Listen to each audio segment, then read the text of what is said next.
la sonde de la NASA qui s'appelle OSIRIS-REx qui s'est posée sur un astéroïde qui s'appelle Bennu après 4 ans de voyage et au bout de 321 millions de kilomètres, la sonde donc américaine, la sonde de la NASA, s'est posée pendant 6 secondes, donc c'est vraiment elle se pose et elle repart, hein, posée pendant 6 secondes sur l'astéroïde qui s'appelle Bennu. Elle a plongé un bras sur à peu près 48 cm dans le sol, hein, sans avoir besoin de forer, parce qu'en fait, c'est de la poussière sur cet astéroïde. Et elle a collecté comme ça, en fait, le minimum, c'était 60 grammes 60 grammes de poussière. Et en fait, elle a collecté beaucoup plus, on pense jusqu'à presque 1 kg, ce qui fait d'ailleurs que le réservoir avait du mal à se fermer. Et il y avait des poussières qui s'échappaient, et ils avaient peur évidemment que tout s'échappe.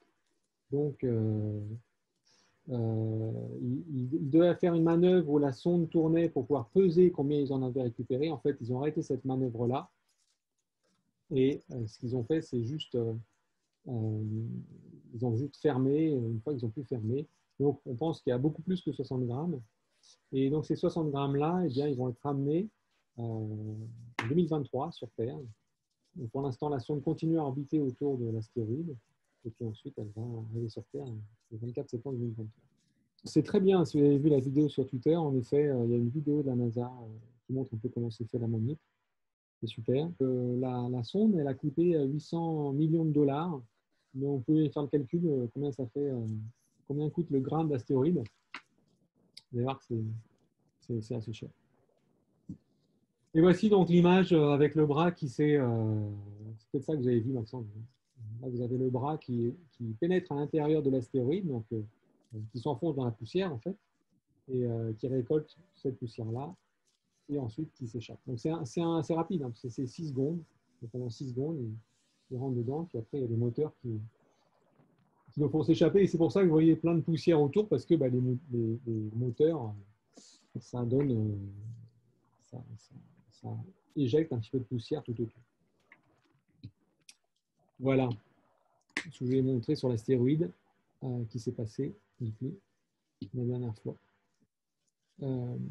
Alors, je crois qu'on avait fait, si je me souviens bien, on s'était arrêté où en fait, vous vous souvenez? Est-ce que quelqu'un a une idée? Cassini, me dit Clément. Merci Clément. Cassini. Cassini, alors je crois que donc, je vous avais montré ça. Ça, c'est une image de Saturne en fausse couleur, avec ici une aurore boréale. Donc, c'est en ultraviolet, cette image. Donc, Saturne, donc, c'est après Jupiter, hein, sa deuxième planète géante. Là, vous voyez l'ombre des anneaux sur la planète. Là, vous voyez l'ombre de la planète sur les anneaux. Et donc, ça, c'est une image à laquelle on est plus habitué. C'est l'image des anneaux de Saturne. Pareil, vous voyez ici l'ombre des anneaux sur la planète et l'ombre de la planète sur les anneaux. Et je vous avais parlé de cette sonde. Donc, cette sonde Cassini, en effet, est arrivée. Donc, elle est. Alors, si on prend depuis le début, voilà, elle est partie de la Terre. Elle a tourné autour de Vénus. Elle est passée à côté de Vénus pour prendre de l'énergie gravitationnelle, passée à côté de la Terre encore, ensuite passée à côté de Jupiter. Tout ça, ça permet d'acquérir de l'énergie. Et puis, elle est arrivée en orbite autour de Saturne. Là, vous voyez le trajet qu'elle a fait. Elle est passée entre les anneaux et la planète. Voilà. Donc, la sonde a été lancée en 1997. Elle est arrivée en orbite en 2004, donc 7 ans après. 3,5 milliards de kilomètres de voyage, quand même. Pas mal. Et elle a traversé donc les anneaux, et puis après, elle est restée en orbite pendant plusieurs années autour de Saturne.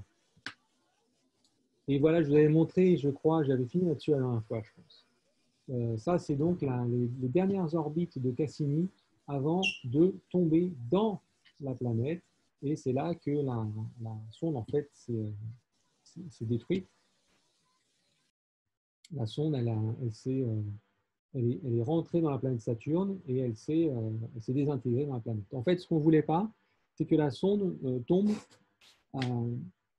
dans les anneaux et qu'elle pollue en fait les anneaux avec de la matière qui provenait de la Terre. En tout cas, pas de la matière naturelle qui avait été fabriquée dans le système solaire ou au sein des anneaux autour des satellites.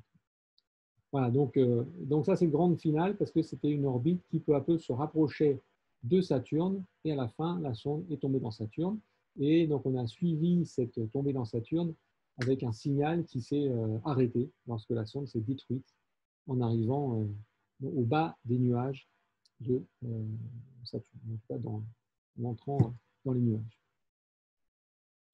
Si vous avez des questions, n'hésitez pas hein, dans le chat ou levez la main, comme vous voulez. Parce que vraiment, je ne vois pas trop vos têtes. Donc, je veux savoir si vous avez des questions ou pas.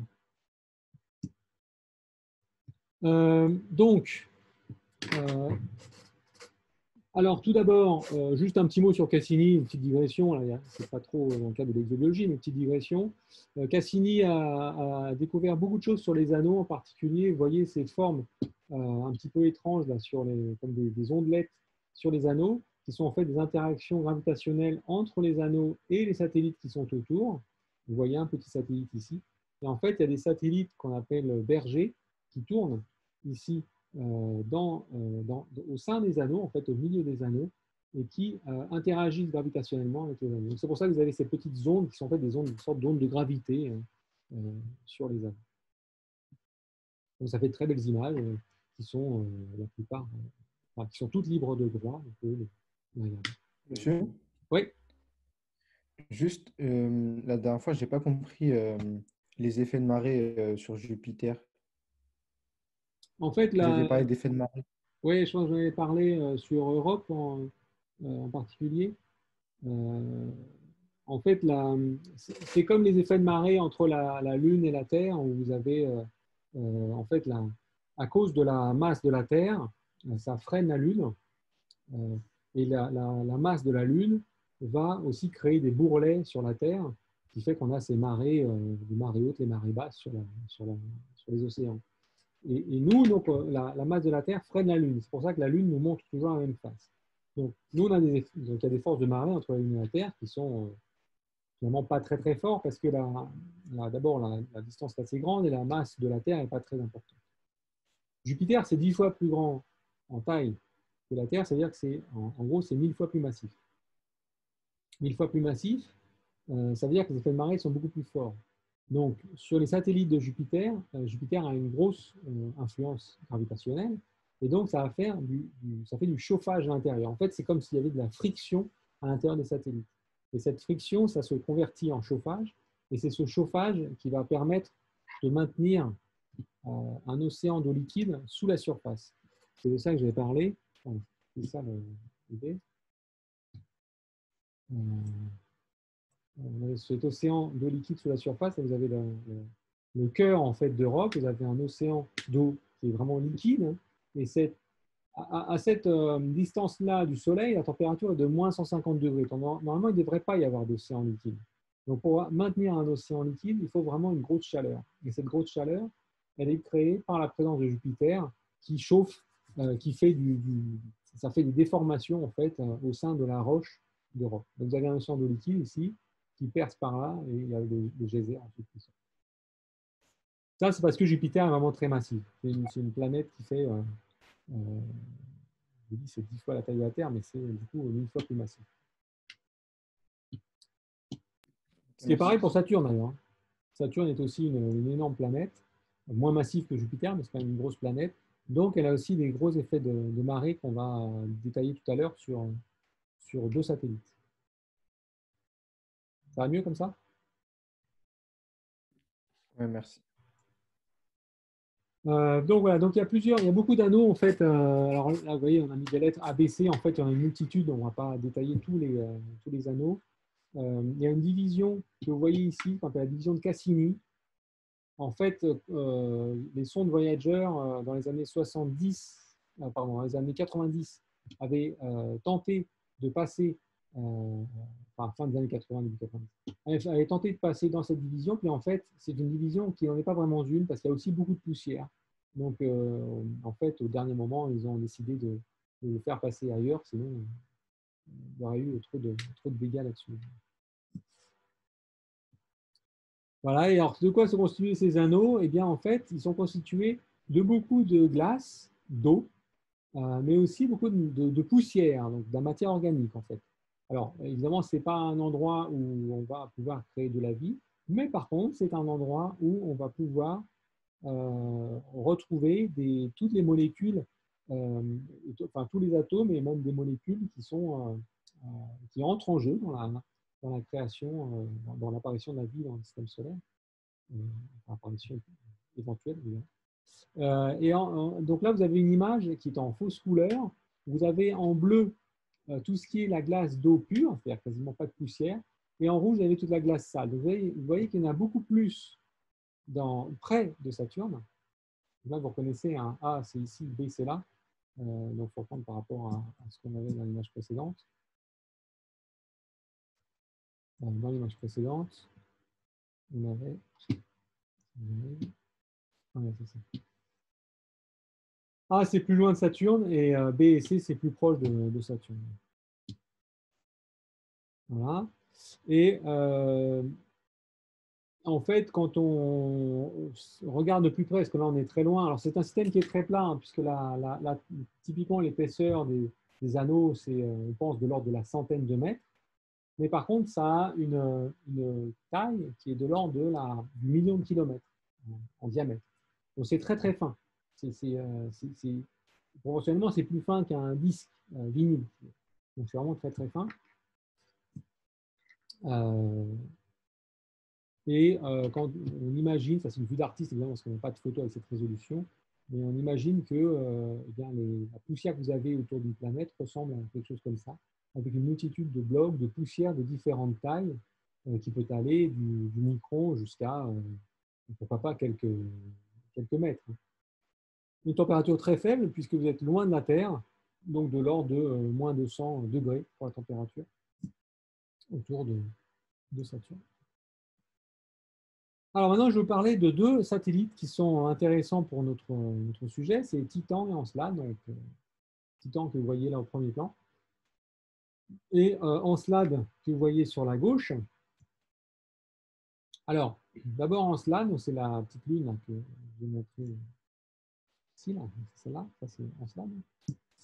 Encelade est une planète intéressante, enfin c'est un satellite intéressant. En fait, c'est un satellite qui est très petit. Vous voyez, là, comparaison par rapport à la taille du Royaume-Uni, c'est vraiment tout petit. C'est une petite lune qui est glacée. Donc ça, c'est une image de Cassini. En fait, quand vous regardez Encelade, vous voyez que c'est une lune qui est pas si cratérisée que ça. Il n'y a pas beaucoup de cratères. Et ça doit tout de suite nous faire penser au fait qu'en fait, c'est une surface jeune. C'est une surface jeune. Et comment on fait une surface jeune, puisque tout a 4,55 milliards d'années au système solaire? Eh bien, pour faire une surface jeune, il faut que ce soit remodelé. C'est-à-dire que c'est comme sur la Terre, on ne voit pas beaucoup de cratères parce que la tectonique des plaques, il y a de l'érosion, tout ça, ça efface les cratères, les vieux cratères.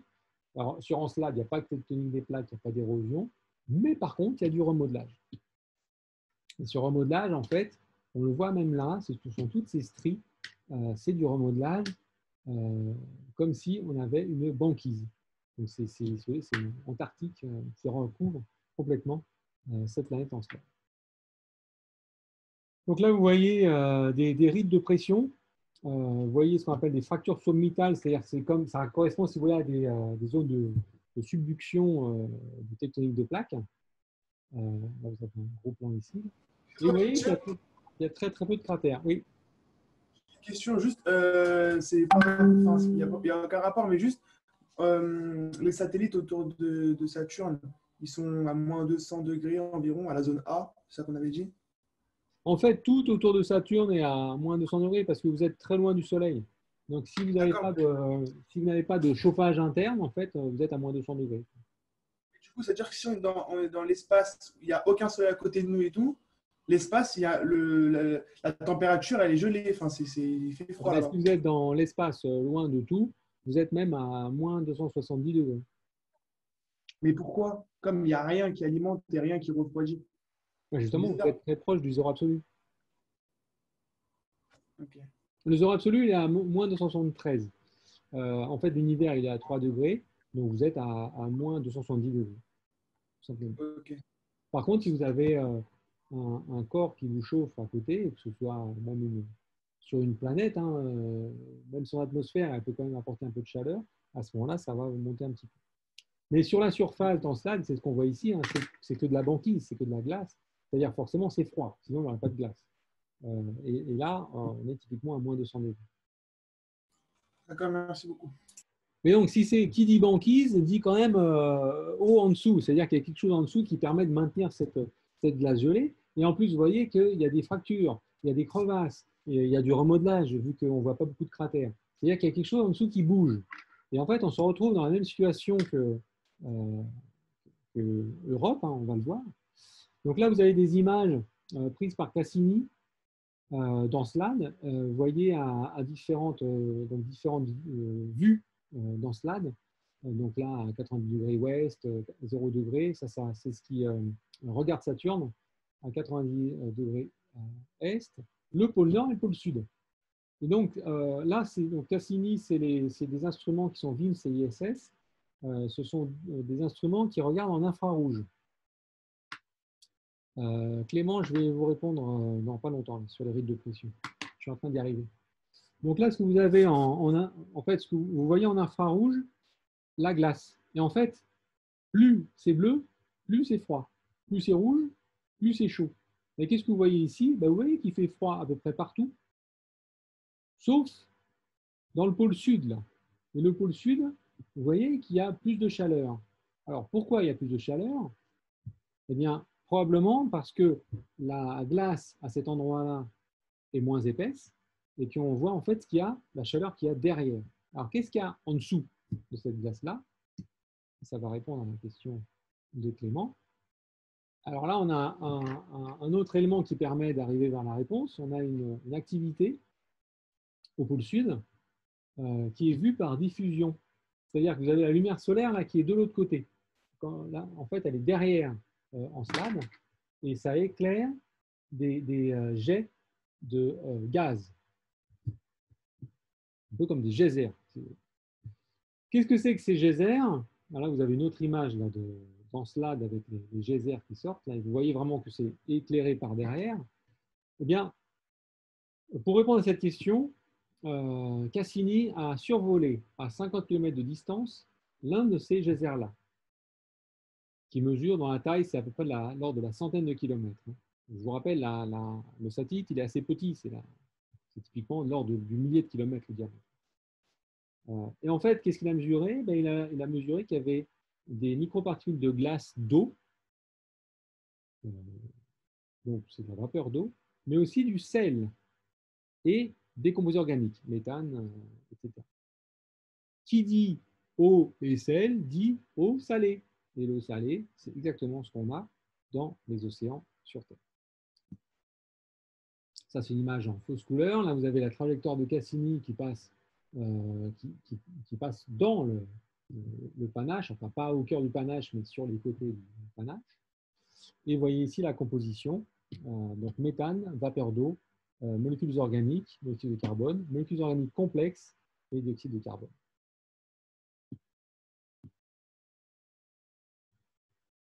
Donc, qui dit eau salée, dit océan en dessous. Et en fait, ce qu'on pense qu'il y a, on pense qu'il n'y a pas, comme sur Europe, un océan entier qui se trouve sous la banquise, mais on pense qu'il y a des poches d'eau liquide qui sont sous une forte pression. D'un côté, elles sont chauffées par la roche qui est en dessous. Et pourquoi elle est chauffée cette roche? Par le même mécanisme que Jupiter avec Europe, par les forces de marée créées par Saturne sur Encelade. Donc ça chauffe à des températures importantes qui pourraient faire fondre de la roche.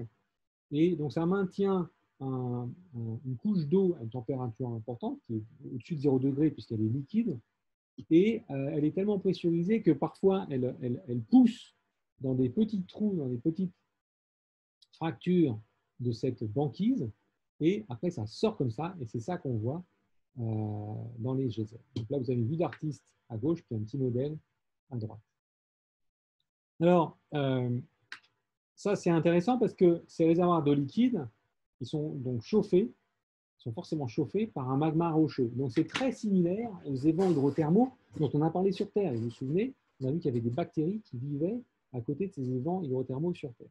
Donc les conditions sont favorables à l'apparition de vie dans des zones comme ça.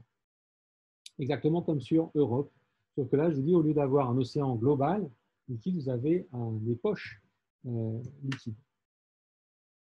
Et alors, ce qu'on a vu tout à l'heure, c'est que sur l'image infrarouge, le pôle sud était moins épais que le pôle nord, parce que la couche de glace est très petite, c'est de l'ordre d'une dizaine de kilomètres probablement au pôle sud, c'est plutôt de l'ordre d'une trentaine au pôle nord.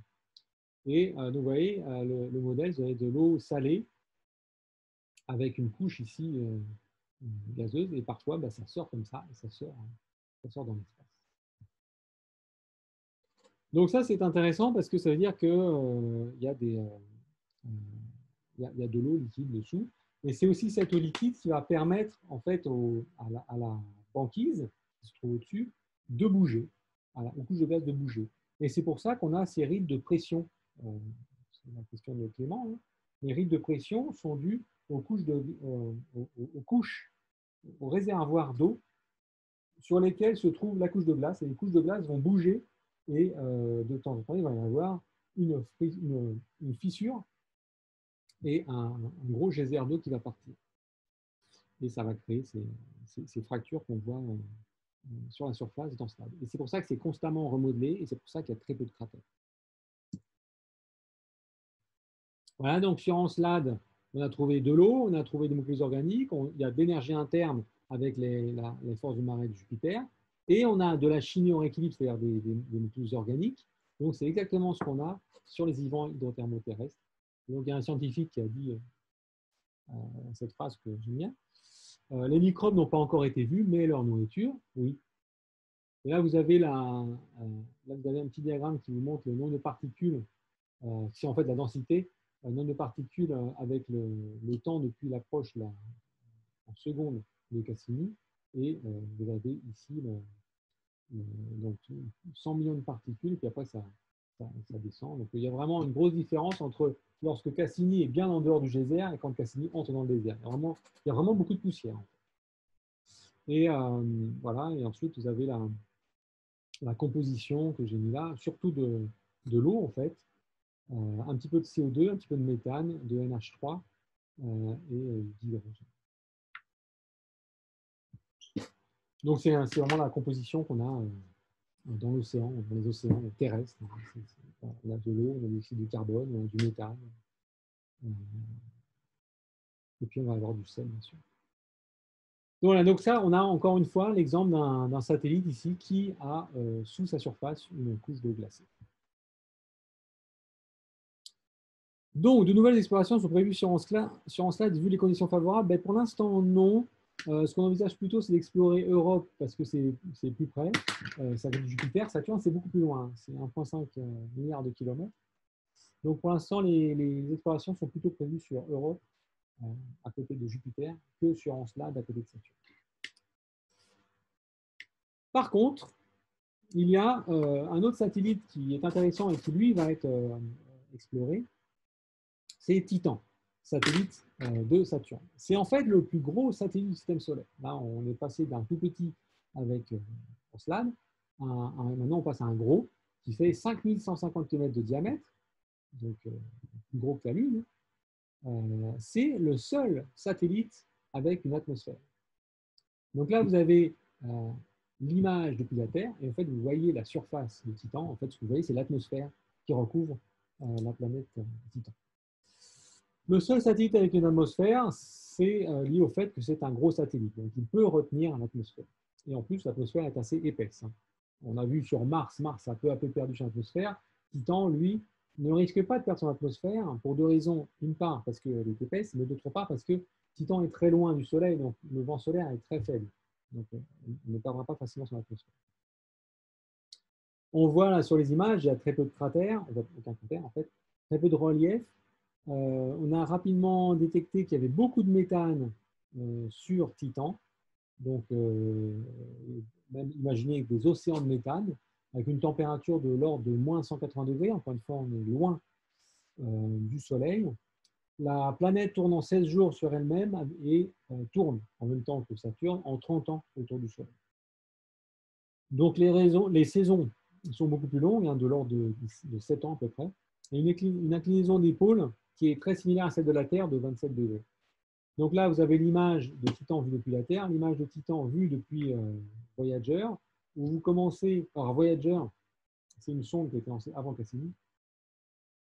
Donc vous commencez à avoir du relief, en particulier on commence à voir, on ne sait pas si c'est des mers, des océans sur la planète Titan. Et donc voilà, ça c'est l'image depuis la Terre, avec les télescopes terrestres les plus gros. Ça, c'est l'image depuis Voyager, où vous commencez à détecter les mers.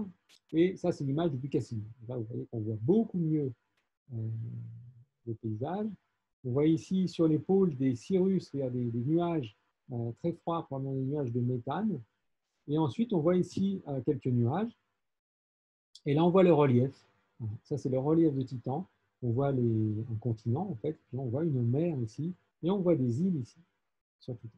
Donc Titan a vraiment un paysage qui est assez intéressant, puisque ça ressemble en fait à un paysage presque terrestre. Sauf que bien sûr, il fait moins 180 degrés, donc il fait froid, et que c'est plutôt du méthane. Voilà, donc Titan, le plus gros satellite du système solaire, le Sol avec une atmosphère. On voit ici le sang de méthane. C'est ce qu'on voit de plus sombre ici en noir. Hein. Et on voit de la glace d'eau et le nuage de méthane ici vers le bas. Et là, ce petit point que je vous montre ici, ce petit rond, pardon, c'est un endroit où a atterri une sonde qui s'appelle Huygens, qui était placée sur Cassini et qui s'est détachée de Cassini pour aller orbiter puis atterrir sur Titan. Donc un petit mot sur le climat de Titan. Donc le climat est très aride à l'équateur, on est très similaire en fait à Death Valley, mais beaucoup plus froid, et semi-aride au pôle avec des nuages, des lacs, et on a à peu près 10% de couverture nuageuse sur Titan. Des vents très forts de l'ordre de la centaine de mètres par seconde dans la haute atmosphère, ce qu'on appelle une super rotation de l'atmosphère, ça va très vite. Par contre, des vents très faibles en surface. Et vous voyez sur ces deux images là, on peut voir des orages. Il y a des orages et des pluies sur ces images prises par Cassini. Orages et pluies sur Titan, mais des pluies de méthane, évidemment, puisque à cette température, il y a peu de méthane. Voilà, alors je vous montre un petit coucher de soleil derrière l'atmosphère de Titan. Ça, c'est Voyager qui a pris cette image-là. Ça, c'est Cassini qui a pris cette image. Donc, la précision, la résolution est meilleure. Alors, il faut dire aussi que l'atmosphère est dense, hein, je vous l'ai dit tout à l'heure. 1,5 bar, c'est-à-dire 1,5 fois la pression atmosphérique terrestre, 50% de plus que la pression atmosphérique terrestre. Donc, si vous étiez sur Titan, vous vous sentiriez un peu oppressé, hein, avec du mal à respirer.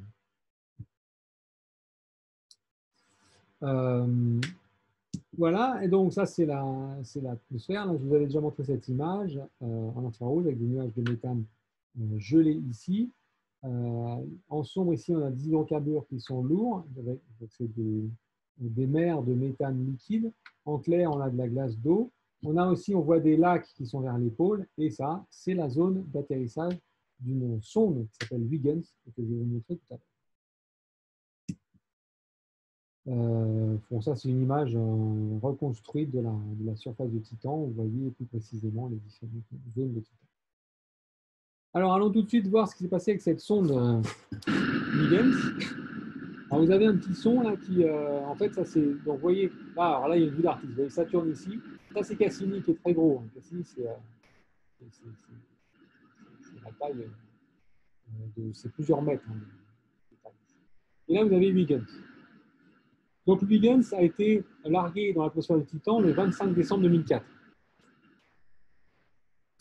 Et le son que vous entendez ici, c'est le son en fait de l'atmosphère lorsque la sonde pénètre l'atmosphère. Et la sonde a descendu pendant à peu près 2 heures, ralentie par un parachute, que vous voyez ici, jusqu'à la surface. Alors, vous allez maintenant entendre un son qui est en fait l'écho du radar. C'est-à-dire que Huygens envoie un radar sur la surface de Titan. Ce radar réfléchit. Donc au début, il lance le radar, mais il n'y a pas de retour. Et là, vous entendez le retour. En fait, ce son que vous entendez, c'est le temps réel hein, que vous entendez. C'est le radar qui est lancé et qui revient. Vous allez voir que ce son va s'accélérer parce qu'évidemment, la sonde est en train de se rapprocher de la surface. Voilà. Et à un moment donné, vous allez comprendre qu'on est arrivé à la surface.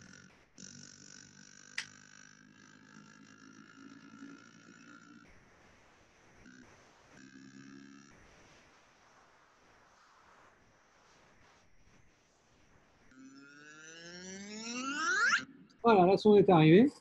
Donc là, j'ai fait un plan accéléré. En fait, ce que vous avez ici, c'est une vue d'artiste de ce qu'on pensait être la surface de Titan. Vous allez voir que ça ne ressemble pas du tout à ce qu'on a vu en y arrivant. Sachant que ce qu'il faut dire quand même, c'est que la sonde a été construite, donc en gros 20 ans auparavant, puisqu'il y a 10 ans de voyage, il y a 10 ans de construction. 10 ans de construction, 10 ans de voyage, donc elle a été construite 20 ans avant d'arriver.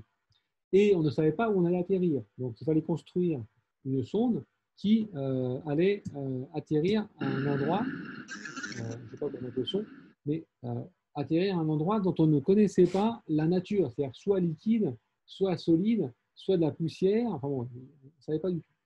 Donc imaginez qu'il y a des scientifiques qui ont travaillé pendant 10 ans hein, sur un module qui devait prendre des mesures alors qu'ils ne savaient pas du tout comment serait la nature de l'environnement qu'ils allaient mesurer. Ce n'est pas facile, c'est souvent comme ça dans les manips spatiales. Et donc Huygens a traversé l'atmosphère de Titan, que vous voyez ici. Pendant ce temps-là, pendant la trajectoire, il a fait des mesures de la composition. Et vous voyez qu'il a mesuré, il a détecté beaucoup de molécules organiques complexes, dont évidemment du méthane, de l'acide cyanhydrique, voilà, des molécules organiques complexes, du benzène. Et puis ensuite, il est arrivé sur la surface.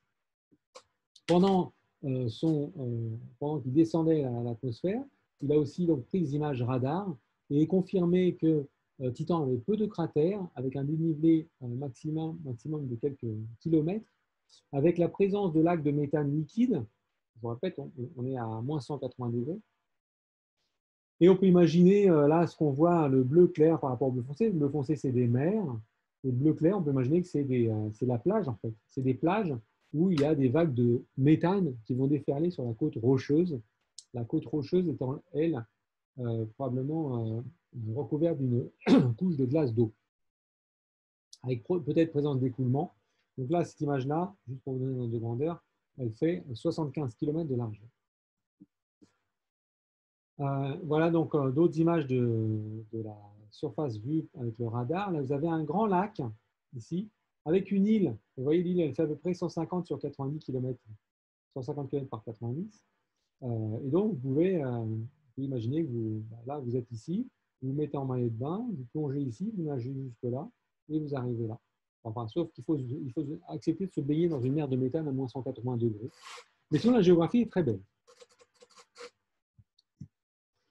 Vous allez voir, ça c'est un réseau méthanographique, parce que là je ne peux plus dire hydrographique, c'est pas de l'eau, c'est du méthane, c'est un réseau méthanographique avec des rivières qui font à peu près 200 km de longueur ici. Et par ici vous avez des mers, mais regardez, vous avez surtout quelque chose qui est intéressant, vous avez des champs de dunes. Je ne sais pas si vous voyez les petites stries qu'il y a là, ce sont des champs de dunes qui sont sur la surface de Titan. Donc, ça veut dire qu'il y a du sable, il y a de la glace d'eau, puis il y a des molécules complexes.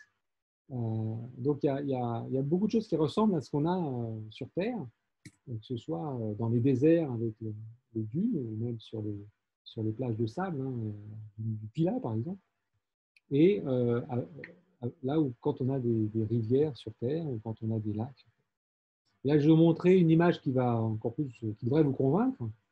Là, vous avez donc ça, c'est une mosaïque de plusieurs images prises à 16 km d'altitude de Titan, la surface de Titan.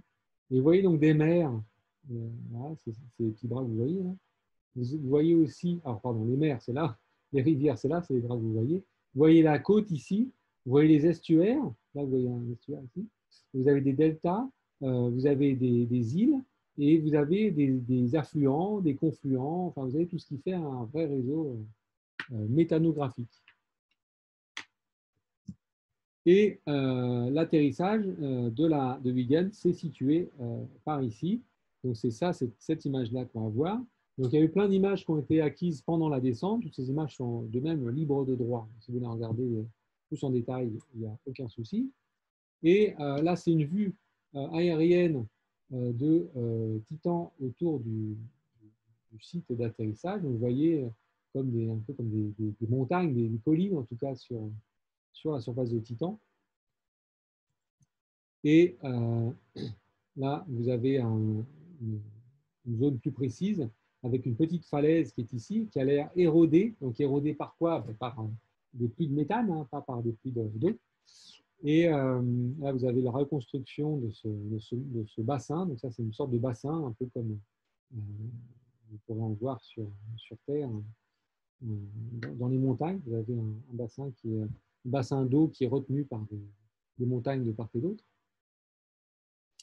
Et voilà, là, on est en train de s'approcher. On a 8 km d'altitude. Vous retrouvez ces réseaux méthanographiques. Vous retrouvez cette côte ici qui est une côte qui pourrait ressembler à l'arrière-pays de Nice, hein, par exemple. Sauf que là, vous êtes encore une fois sur Titan avec moins 180 degrés. Et maintenant, vous allez voir la photo du site d'atterrissage qui est celle-là. Voilà. Là, vous avez le site d'atterrissage de Titan. Et vous voyez en fait d'abord que l'atmosphère est très épaisse. On le voit là, puisqu'on n'a pas beaucoup de lumière. On ne voit pas très loin. Alors, les photos prises sur Mars, par exemple, vous montrent des paysages qu'on peut voir jusqu'à des grandes distances parce que l'atmosphère est très, très ténue. Alors sur Titan, quand l'atmosphère est très épaisse, c'est comme s'il y avait un brouillard. Et ce que vous voyez aussi, c'est ces galets. Ces galets qui ont la forme de galets que vous trouvez sur les plages. Et comment ils se forment, les galets? Au début, ils ne sont pas tout doux et tout ronds, les galets. Les galets, au départ, c'est des cailloux qui sont rugueux. Et comment ils se forment? Ils vont se former en roulant dans l'eau. C'est l'eau qui va les faire rouler, et comme ça, ils vont perdre leurs aspérités, ils vont devenir tout ronds. Là, c'est pareil. Vous avez des galets de Titan qui sont formés en roulant dans le méthane, cette fois-ci. C'est des galets formés par le méthane liquide. Donc, en fait, vous avez des marées, comme vous avez des marées sur Terre, vous avez des marées sur Titan qui font rouler les galets et qui leur donnent cette forme ronde qu'on a ici. Donc, quelqu'un sur Titan pourrait très bien prendre un de ces galets et le lancer sur la mer de Titan, comme on peut le faire sur une rivière sur Terre. Voilà donc la photo du site. On pense qu'il a atterri. Pardon, j'ai été un petit peu trop vite. On pense que Huygens a atterri sur un site, probablement un marécage peu profond, qui était asséché en été, avec une température très basse de l'ordre de moins 180 degrés. On ne voit pas de liquide, bien sûr, mais du sable. On voit des galets arrondis, probablement des galets de glace d'eau, d'ailleurs, et un sol qui est mouillé par le méthane liquide, riche en composés organiques, avec, on a l'impression de voir comme un sillon en creux, c'est-à-dire qu'il y a un endroit où il y a moins de galets, comme si c'était le lit d'une rivière. Alors peut-être une rivière qui n'est pas tout le temps présente, et peut-être aussi que ce qu'on voit ici, c'est le résultat d'un courant qui a amené des galets à un certain endroit sur Titan. Voilà, et donc là, vous avez une image qui vous résume un petit peu tout ce que je viens de dire, avec ici la présence de dunes. Ici, le site d'atterrissage.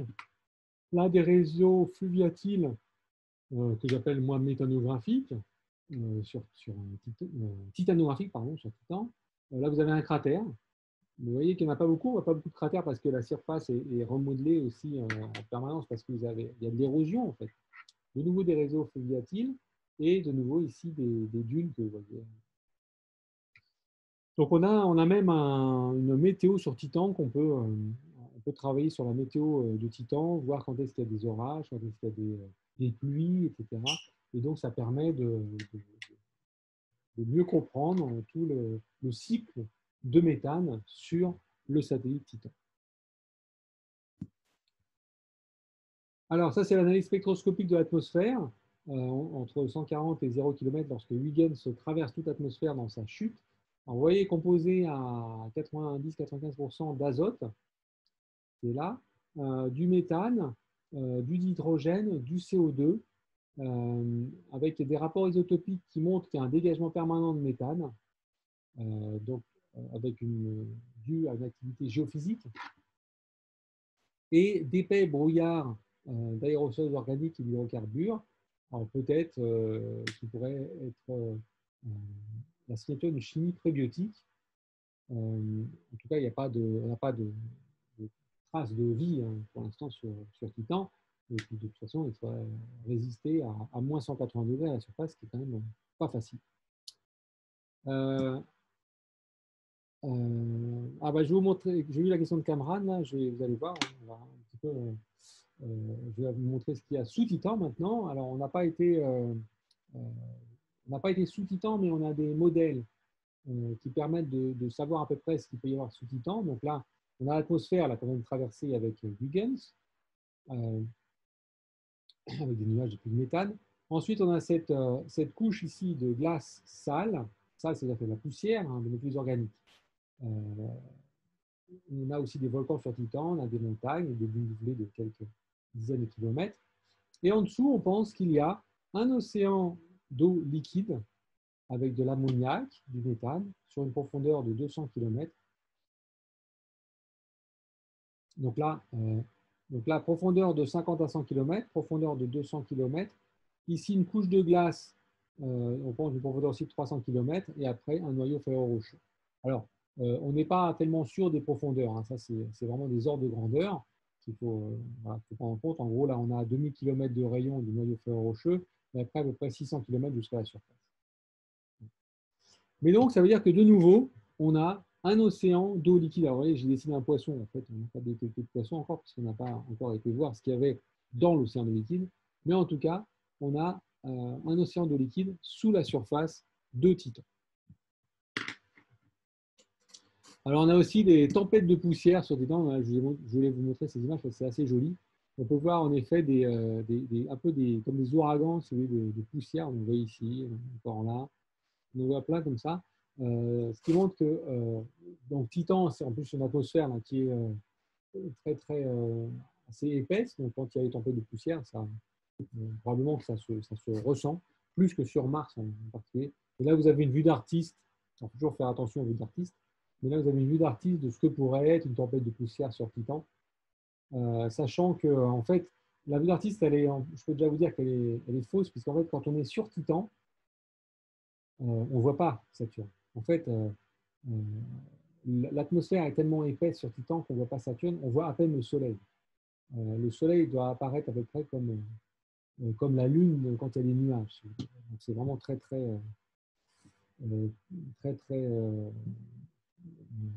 une image très ténue parce que l'atmosphère est très épaisse. Vous voyez qu'on a parlé d'Europe, on a parlé d'Encelade, on a parlé de Titan, et sur ces trois corps, en fait, on a vu qu'il y avait des océans sous la surface. Et en fait, on se rend compte aujourd'hui que c'est une caractéristique de beaucoup de satellites du système solaire. On a des océans sur la surface d'Europe, ça vous en ai parlé, sous quelques kilomètres de glace. Sous la surface de Ganymède, Callisto, ça vous en ai pas parlé, mais ce sont les autres satellites, des gros satellites de Jupiter.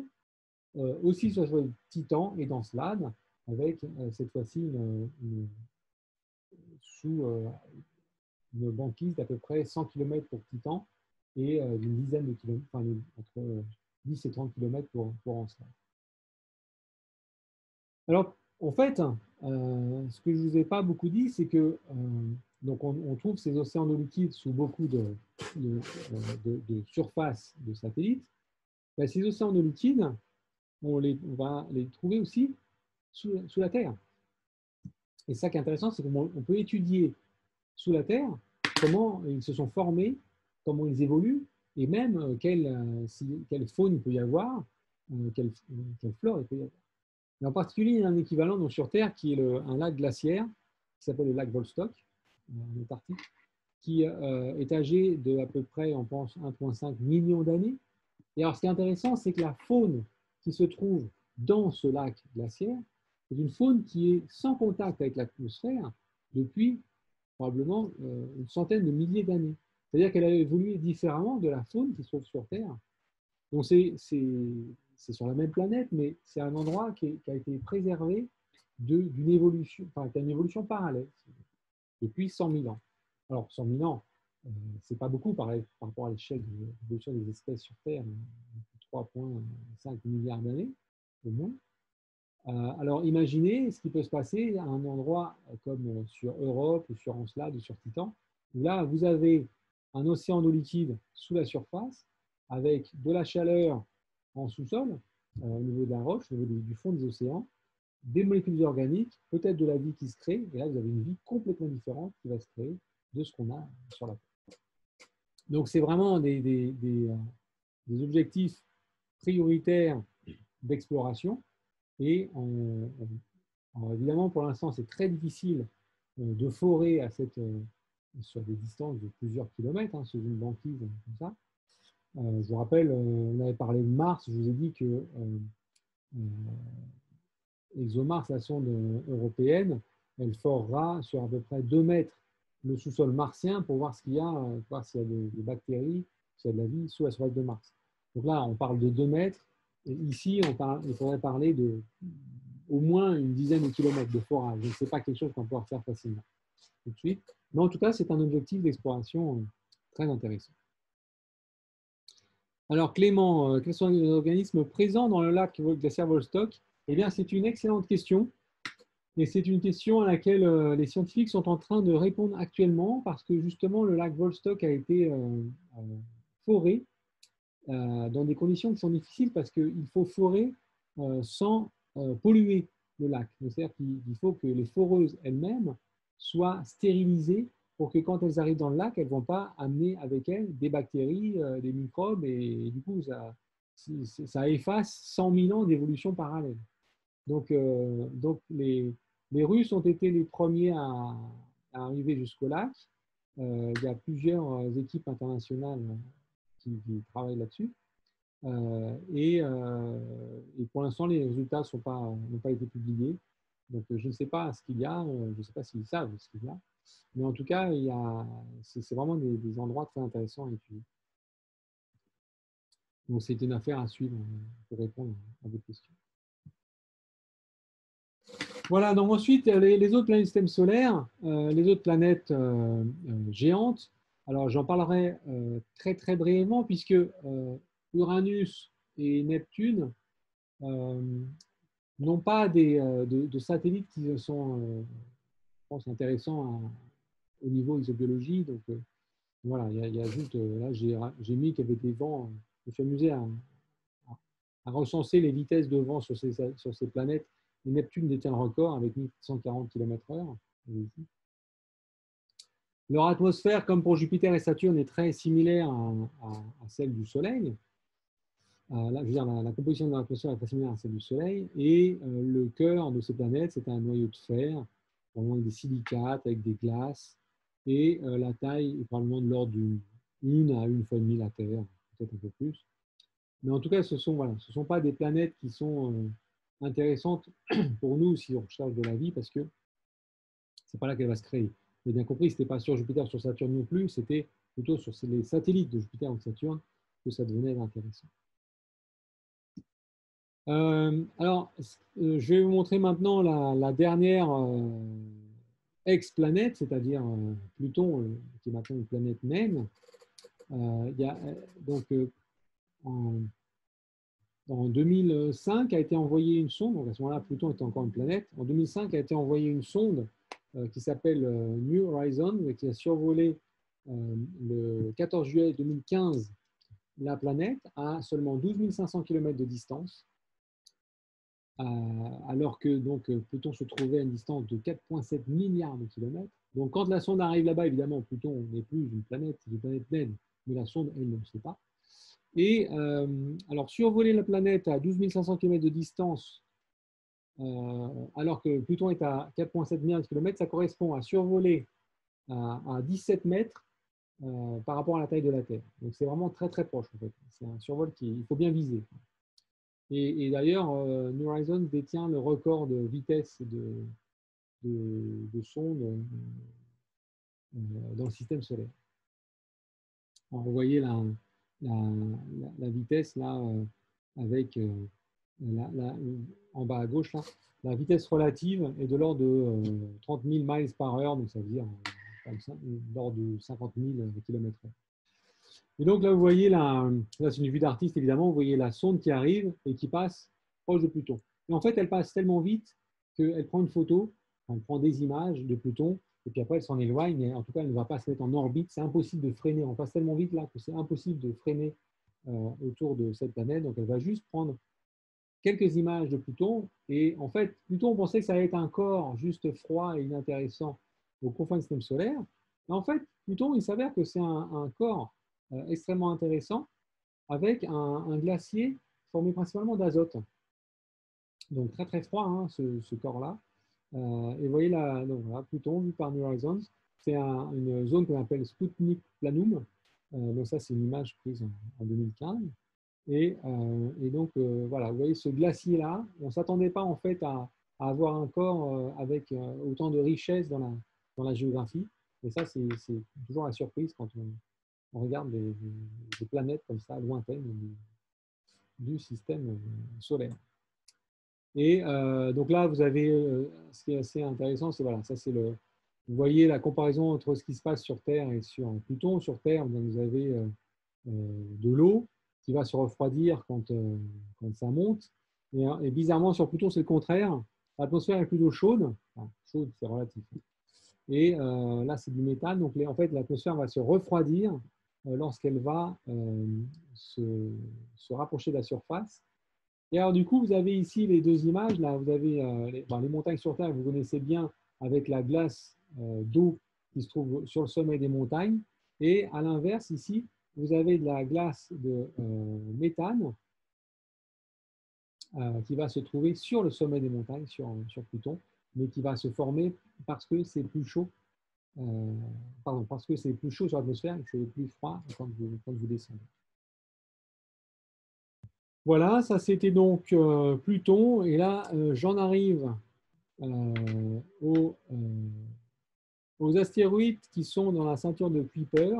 Et donc ça, c'est un astéroïde qui a été pris en photo par New Horizons, la même sonde dont je parlais, et qui s'appelle Arrokoth, l'astéroïde. Et vous voyez, en fait, on a deux astéroïdes qui se sont collés l'un à l'autre, probablement à une vitesse de collision qui était assez faible, qui fait qu'ils ont pu se coller sans se détruire comme ça, et ils sont restés comme ça, les deux corps, un plus gros et un plus petit, et maintenant ils sont collés, et ils sont collés probablement à une vitesse de l'ordre de quelques mètres par seconde, assez faible. Voilà, et donc ben, je crois que je vais m'arrêter là parce qu'après, il faudrait que je parle des comètes, mais ça va me prendre plus que 2 minutes. Du coup, je vais